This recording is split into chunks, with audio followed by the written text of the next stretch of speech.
you are on the, I'd say, the cutting edge of what's going on in semis, and used to be, ran the semiconductor industry trade group.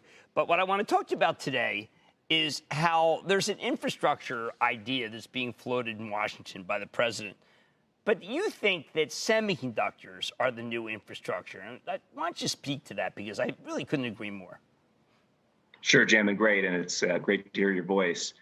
I actually just saw the tweet from the president about the infrastructure bill, and we couldn't be more supportive of that. I think a key element of that needs to be the data infrastructure of the country. And you can see the load that's being put on every nation's data infrastructure today.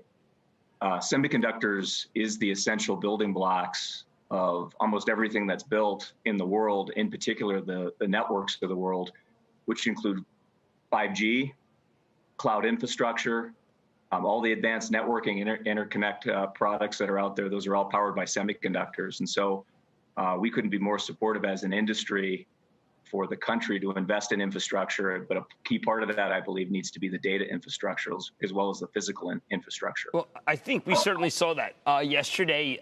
Over the weekend, there was a note by Satya Nadella. It was really incredible. Satya was talking about how 775% increase in traffic for Azure, and that 5G would make it so it was even more robust. What would a 5G world look like with all this new stay-at-home, trying to get in touch with each other work, which seems to be maybe the future even after this? I think it very much is the future, Jim. I think even when we're, quote, back to work, I don't think it's going to be the same as before. I think companies, not only tech companies, but all companies are rethinking their workforce and their footprint. I think 5G is a critical part of that. And if you look today, certain countries are making the investment, China being one of them, where they're viewing this as part of not only a stimulus for their economy, but a way to get their people back to work and get people connected. I also saw Hans was on last week, and I think Verizon as well commented about their continued investment there. So I think that's going to be a key part of how we think about working differently in the future, and 5G will play a key role, not only because of the bandwidth and the improved data rates, but the lower latency and the improved reliability of that network. I think will be a big deal when it comes to remote work and different ways of working in the future. Couldn't agree more, Matt, but there's something else that I think is very important that we should talk about. You mentioned Hans. Hans came on Mad Money, took a pledge. And the pledge was he had no plans to lay off any of his employees because of COVID-19. I understand that the crisis has brought out the best in Marvell, too, and that you're taking the pledge. Yeah, Jim, I think, look, the crisis has brought out, I think, the best in the business community. Dan Schulman on earlier as well. I know Dan. I think the CEOs of all major companies are stepping forward to do their part. I think every company and every industry is in a different position. Ourselves at Marvell, we're very fortunate. Our company is very financially strong. We're healthy. We're aligned to very strong growth and markets.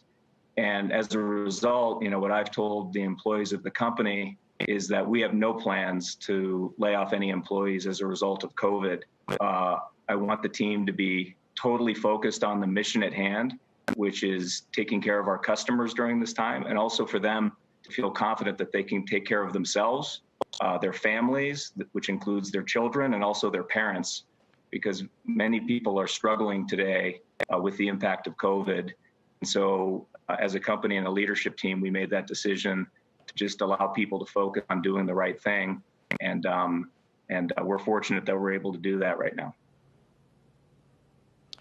Matt, hi, it's John Fort. I wonder if you can give any perspective on what you expect the impact of this on the rollout of 5G to be. I mean, when this really gets going, people are going to have to get up on poles and install equipment.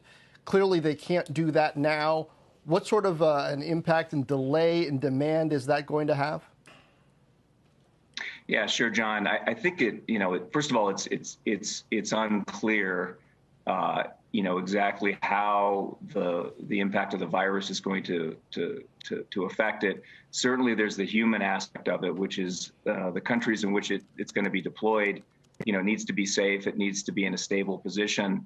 Countries like China, where they were ahead of us, so they're coming out of it. They have very robust plans to do the installation work and to build out the network, and that's going to be, I think, a big boon for 5G. I think other countries like the U.S., as Hans mentioned, and others, it really depends on us getting some stability and people feeling safe again. So I think there's going to be some puts and takes. I think on the one hand, you can see the benefit of implementing this network, and certainly any kind of infrastructure spending or stimulus will drive that. On the other hand, I think every single company and every single country is going to put the safety and the health of their employees first. And I think that's the balancing act. But the economics make total sense. It's actually much more cost effective to deliver services and to deliver data to consumers through 5G. It's more efficient. The spectral efficiency is better. And so I think over time, you're going to see country by country a rollout. And it's a multi-year thing. We've never said that this is a 1 year. Typically, these cycles can take anywhere from 5 to 7 years in terms of their total life. So we're in the early innings of this. And certainly, I think while there are some puts and takes in the short term, we are very optimistic about the deployment of 5G. Understanding the human aspect of it is probably the most important.